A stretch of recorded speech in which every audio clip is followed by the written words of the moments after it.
Happy Sunday. இது நம்ம சேனலோட ஃபர்ஸ்ட் லாங் வீடியோ. இன்னும் லாங் வீடியோ போடணுமா இல்லையான்னு நீங்கள் தான் சொல்லணும். ஞாயிற்றுக்கிழமை அதுவுமா காலையில் எந்திரிச்சு தூத்துட்டு தண்ணி தொளிச்சிட்டு சர்ச்சுக்கு தாங்க கிளம்பினோம். இன்றைக்கி நான் சாரீ கட்டியிருக்கேன். எதுக்காகன்னா சர்ச்சில் ஒரு ஞானஸ்தானம் இருக்குது. யாருக்குன்னா என் ஹஸ்பண்டோட தம்பியோட பொண்ணுக்கு தான் ஞானஸ்தானம் கொடுக்குறாங்க. அதனால தான் இன்றைக்கி சாரீ கட்டிட்டு நாங்கள் எல்லாருமே சூப்பராக கிளம்பியாச்சு. சர்ச்சில் ஞானஸ்தானம் கொடுத்தாங்க. பின்னாடி என்னடா க்ளீன் பண்ணிகிட்ருக்காங்கன்னு பார்க்காதீங்க. பூசை முடிஞ்சதுக்கப்புறம் தான் எங்கள் சர்ச்சில் ஞானஸ்தானம்லாம் கொடுப்பாங்க. அதுக்கப்புறமா ஃபோட்டோஸ் எல்லாம் பின்னாடி கொடுத்துருக்கேன், பார்த்துக்கோங்க. வீட்டுக்கு வரவும் கரெக்டாக வீட்டு லைனில் தண்ணி வந்துட்டு இருந்தது. எங்கள் ஊரில் 2 நாளுக்கு ஒருக்கா இல்லைன்னா 4 நாளுக்கு ஒருக்கா தாங்க தண்ணி வரும். தண்ணி வரும்போதே நல்லா ஃபில் பண்ணி வச்சுப்போம். எங்கள் வீட்டில் தரை தொட்டி இல்லை, அதனால் ட்ரம்மை வச்சு பிடிச்சி தான் மேலே ஏற்றி வச்சுப்போம். தண்ணி பிடிச்சிட்டு இருக்கிறதுமே சாப்பாடு வேணும் அப்படின்னு சொல்லிட்டு இருந்தேன். வரும்போதே நாங்கள் பார்த்தோம் ஹோட்டல்லலாம் சாப்பாடு இல்லை. அதனால் என் ஹஸ்பண்ட் என்னையும் பிள்ளைங்களையும் வீட்டில் ட்ராப் பண்ணிவிட்டு ஏதாவது சாப்பாடு இருக்குதான்னு பார்த்துட்டு வரேன் அப்படின்னு போனாங்க. அதுக்கப்புறமே ஹோட்டல்லலாம் போய் பார்க்கும்போது சாப்பாடு இல்லையாம். எப்படியோ ஒரு ஹோட்டலை கண்டுபிடிச்சி பூரி வாங்கிட்டு வந்திருந்தாங்க. யாருக்கெல்லாம் பூரி பிடிக்கும்னு கமெண்ட்ஸில் சொல்லுங்கள். எனக்கு பூரியில் கிழங்கு வச்சு சாப்பிட தான் ரொம்ப பிடிக்கும். இந்த சட்னி சாம்பார்லாம் வச்சு சாப்பிட்றது அவ்வளோவா இஷ்டம் இல்லை. அதனால் நானும் என் பிள்ளைங்களும் பூரியில் கிழங்கு வச்சே சாப்பிட்டுட்டு இருந்தோம். 2 பேருக்குமே வடை கொடுத்துருந்தா என்னமோ சண்டை இல்லாமல் சாப்பிடாமையே வச்சுட்டு போயிடுவாங்க. ஆனால் இந்த ஒருத்தருக்கு வடையை கொடுத்துட்டு இன்னொருத்தருக்கு வடையை கொடுக்கலன்னா சண்டை தான் வரும். ஆனும் அதே மாதிரி தான் அக்காட்ட இருந்த வடையை எடுத்துட்டான். அதனால் நான் கொஞ்சமாக வடையை சாண்ட்ராக்கு பிச்சு கொடுத்தேன். அதையும் அழகாக சாப்பிட்டுட்டு இருந்தாங்க. சாப்பிடும்போது ஒரே கதை தான் 2 பேரும். என்ன தான் பேசிப்பாங்களோ, நம்மளுக்கு அந்த பாஷை புரியாது. கேட்டாலும் என் பையன் ஊன்னே சொல்லிகிட்டு இருப்பான்.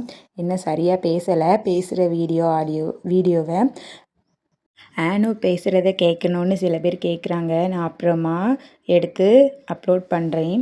தண்ணி வந்துட்டு இருக்கும்போதே பக்கத்து வீட்டில் ஆள் இல்லை. அதனால் நாங்களே அவங்களுக்கும் வாஸ் போட்டு அவங்களும் ஒரு 4 ட்ரம் வச்சுருந்தாங்க. அதில் ஃபில் பண்ணிவிட்டு எங்கள் வீட்டுக்கு அந்த லைனை எடுத்துப்போம். அதே மாதிரி என் ஹஸ்பண்ட் அங்கே லைனில் பிடிச்சிட்டு இருக்கையும் நான் இங்கே எங்கள் வீட்டில் தண்ணி வரதை பார்த்துட்டே இருந்தேன். அதுக்கப்புறமா கிச்சனில் பார்த்தா கிச்சன் ஃபுல்லாக அவ்வளோ பாத்திரமாக இருந்தது. அதை பார்க்கவே ஐயையோ இனிமேல் தான் பாத்திரம் கழுவணுமா அப்படின்னு ஆயிடுச்சு. எல்லாருக்குமே சண்டேனா லீவாக இருக்கும். ஆனால் இந்த பேபி வச்சுருக்க அம்மா, அப்புறம் இந்த ஹவுஸ் ஒய்ஃபாக இருக்கிறவங்க, அவங்களுக்கெல்லாம் ரொம்ப வேலையாக இருக்கும். இந்த பக்கத்தில் செந்துளம் பழம் தெரியுது பாருங்கள். இது என் ஹஸ்பண்ட் சர்ச்சில் ஏலம் கொடுத்துட்டு இருந்தாங்களாம். அதில் இதை 80 ரூபாய்க்கு ஏலம் எடுத்து வாங்கிட்டு வந்திருக்காங்க. ஒரு வழியாக பாத்திரமெல்லாம் கழுவி ஃபுல்லாக சூப்பராக நீட்டாக கமத்தி போட்டாச்சு. அப்புறமா வெளியே போய் பார்த்தா என் ஹஸ்பண்ட் எனக்கு ஃபுல்லாக ஹெல்ப் பண்ணுறேன்னு மிஷினில் துணியெல்லாம் துவைச்சி எடுத்து காய போட்டுட்டு இருந்தாங்க. நான் போனதும் அவங்க தள்ளி போயிட்டாங்க. நான் காய போட்டுட்டு இருந்தேன். அந்த தண்ணி வந்ததும் ஆனோ அதை பார்த்து ஒரே விளையாடிட்டு இருந்தான். எத்தனை தடவை கால் கழுவிட்டு வந்தாலும் அந்த மண்ணில் தான் நடக்கணும் திருப்பி. அது அவனுக்கு தெரியாமல் திரும்ப திரும்ப கால் கழுவி மண்ணில் விளையாடிட்டே இருந்தான். துணியெல்லாம் எப்படி துவைச்சாலும் ஒரு 2 நாளுக்கு ஒருக்கா இந்த மாதிரி நிறைய துணி சேர்ந்துருதுங்க. 2 பிள்ளைங்க இருக்கிறதால அவங்களுக்கே நிறைய துணி சேர்ந்துருது. வாரத்துக்கு 2 நாள் துவைச்சாலும் காண மாட்டேங்குது. அதனால் ஃபுல்லாக எப்பவும் துணி துவைச்சிட்டு இந்த வீட்டு வேலை பண்ணிகிட்டே இருக்கிற மாதிரி இருக்குது. அதனால் இன்றைக்கி ஒரு சின்ன பிளான் பண்ணியிருக்கேன். அதை பின்னாடி அப்புறமா சொல்கிறேன். துணி காய போட்டுட்டு இருக்கும்போதே தண்ணி வந்துட்டு இருந்ததையும் அப்பப்போ பார்த்துக்கிட்டோம். பக்கத்து வீட்டில் யாரோ கூப்பிட்ட மாதிரி இருந்தேன்னு என் ஹஸ்பண்ட் போய் பார்த்தாங்க. அங்கே அவங்களும் வந்தாச்சு. அதையும் பார்த்துட்டு திரும்ப வீட்டுக்குள்ளே வந்தாச்சு. இன்றைக்கி ஏதோ எங்களுக்கு லஞ்ச் ப்ரிப்பேர் பண்ண வேண்டியது இல்லை. அதனாலே ஒரு ஹாப்பியாக இருந்து எங்கள் கொழுந்தனோட பொண்ணுக்கு ஞானஸ்தானம் கொடுத்தாங்கன்னு சொன்னோம்ல, அதனால் அந்த சாப்பாடுக்காக எங்களுக்கு கூப்பிட்ருந்தாங்க. நாங்களும் எங்கள் மாமியார் வீட்டுக்கு சாப்பிட்றதுக்காக போயிருந்தோம். அங்கே போய் பார்த்தா ஃபேமிலியே அங்கே தான் இருந்தது. கொஞ்சம் பேர் கமெண்ட்ஸில் கேட்குறீங்க, வீடு ரெண்டல் வீடா இல்லைன்னா ஓன் ஹவுஸான்னு கேட்குறீங்க. இது எங்களோட குட்டி வீடு தான், சொந்த வீடு தான். இப்போ தான் ஒரு 1 இயருக்கு முன்னாடி வாங்கியிருந்தோங்க. இதுக்கு முன்னாடி ஃபுல்லாக வாடகை வீட்டில் தான் இருந்தோம். வாடகை வீட்டில் இருக்கிறது எவ்வளோ கஷ்டமான விஷயம்னு அங்கே இருக்கிறவங்களுக்கு மட்டும்தான் தெரியும். சொந்த வீடாக இருந்தாலும் ஒரு குட்டியாக ஒரு வீடு இருந்தாலே அது எவ்வளோ ஹாப்பியாக இருக்கும்னு எங்களுக்கு தெரியும். அதனால் வீடு ரொம்பவே குட்டியாக இருந்தாலும் நாங்கள் ரொம்ப சந்தோஷமாக இருக்கோம். வீடு எவ்வளோ பெருசாக இருக்கோ அந்த அளவுக்கு நம்மளுக்குள்ள சண்டையும் வரும். குட்டி வீடு இருக்கிறதால எவ்வளோ சண்டை போட்டாலும் சுற்றி சுற்றி அந்த ஒரு ரூமுக்குள்ளே தான் வந்தாகணும். எப்படியாச்சும் பேசிடுவோம். அதனால் இந்த குட்டி வீடே நாங்கள் ரொம்ப ஹாப்பியாக தாங்க இருக்கோம். அப்புறமா வீடு கட்டுற பிளான் இருந்ததுன்னா நான் சொல்கிறேங்க. அதுக்கு முன்னாடி இந்த ஹோம் டூரும் போடுங்கன்னு நிறையா பேர் கேட்குறாங்க. அது அப்புறமா நான் அப்லோட் பண்ணுறேன். அதுக்கப்புறமா அங்கே எங்கள் மாமியார் வீட்டுக்கு சாப்பிட போயாச்சு. அங்கே வந்து லஞ்சுக்கு சிக்கன் பிரியாணி தான் பண்ணியிருந்தாங்க. எங்கள் மாமியார் மட்டுமே இருந்து சமைச்சாங்களாம். கேட்க என்னமோ கொஞ்சம் கஷ்டமாக தான் இருந்தது. ஆனாலும் பிரியாணின்னு சொன்னதும் ரொம்ப ஹாப்பி ஆயிடுச்சு.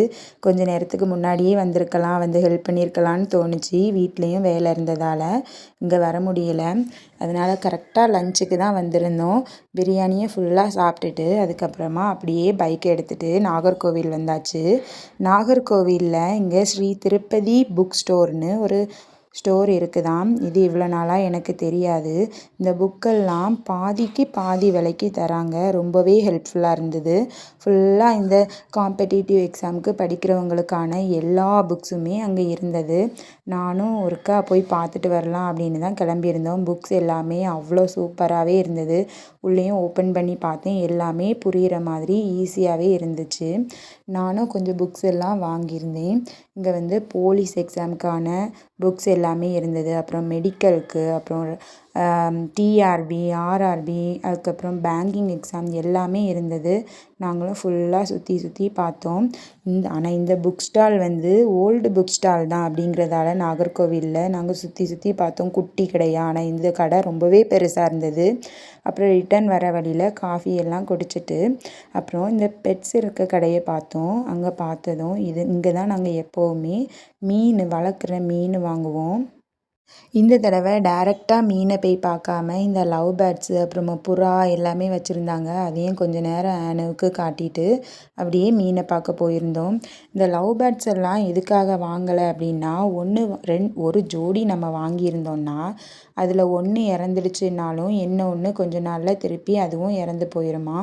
அதனால் அந்த லவ் பேர்ட்ஸ் பக்கமாக வாங்கலை. நாங்கள் புறாவையும் அப்படி கொஞ்சமாக பார்த்துக்கிட்டே இருந்தோம். ஆனோ அதெல்லாம் பார்த்துட்டு ரொம்ப ஹாப்பியாக இருந்தான். அப்புறமா மீன் பார்க்க வந்தோம். இந்த மீனை பார்த்தா செம்ம காமெடியாக இருந்து ஏதோ மண்டை மேலே ஒரு கொண்டை இருந்த மாதிரியே இருந்தது. அந்த மீனும் நம்மளையே பார்க்குற மாதிரியே இருந்துச்சு. அப்புறமா அந்த பக்கம் ஃபுல்லாக நிறைய வெரைட்டிஸ் மீனெல்லாம் இருந்துச்சு. இந்த மீன் என்னமோ பார்த்தா ஸ்டாச்சு நிற்கிற மாதிரி அப்படியே நின்றுச்சு. என்னடா செத்து போயிடுச்சான்னு கடைக்காரவன்கிட்ட கேட்டால், இல்லைக்கா அந்த மீன் அப்படி தான் நிற்கும் அப்படின்னு சொல்லியிருந்தான். அப்புறமா இந்த கலர் ஃபிஷ்ஷு, குட்டி குட்டி மீன், ஃபுல் ஒயிட் மீன் எல்லாமே இருந்துச்சு. நாங்கள் எப்போவுமே இந்த குட்டி குட்டி மீனை தான் வாங்குவோம். இந்த தடவை 2 கோல்டு ஃபிஷ்ஷும் அப்புறமா ஒரு கப்பீஸ் ஒரு ஜோடியும் வாங்கியிருந்தோம். மீனெல்லாம் பார்த்துட்டு இருக்கவே ரொம்ப ஹாப்பியாக இருந்துச்சு. ஏன் நான் இந்த மீனை வாங்குகிறேன் அப்படின்னா, நம்மளுக்கு மைண்டு வந்து அப்செட்டாக இருந்தது அப்படின்னா இந்த மீனை கொஞ்சம் நேரமாக பார்த்துட்டே இருந்தோம்னா அப்படியே மைண்ட் வந்து ரிலாக்ஸ் ஆயிரும். அதனாலே நான் எப்போவுமே இப்போ கொஞ்ச நாளாகவே இந்த மீன் வாங்கி வளர்த்துட்டு இருக்கேன். அப்புறமா இந்த ஃபோட்டோஸ் எல்லாம் கொஞ்சம் பாருங்கள். நான் வந்து ஞானஸ்தானத்துக்கு போயிருந்தேன்னு சொன்னேன்ல, அந்த ஃபோட்டோஸ் எல்லாம் கொஞ்சம் அப்லோட் பண்ணியிருக்கேன். இதுதான் என்னோடய ஹஸ்பண்டோட 2வது தம்பி, அவங்களோட ஒய்ஃபு, அவங்களோட பேபி. இது வந்து என் ஹஸ்பண்டோட ஃபேமிலி. தேங்க்ஸ் டு வாட்சிங்.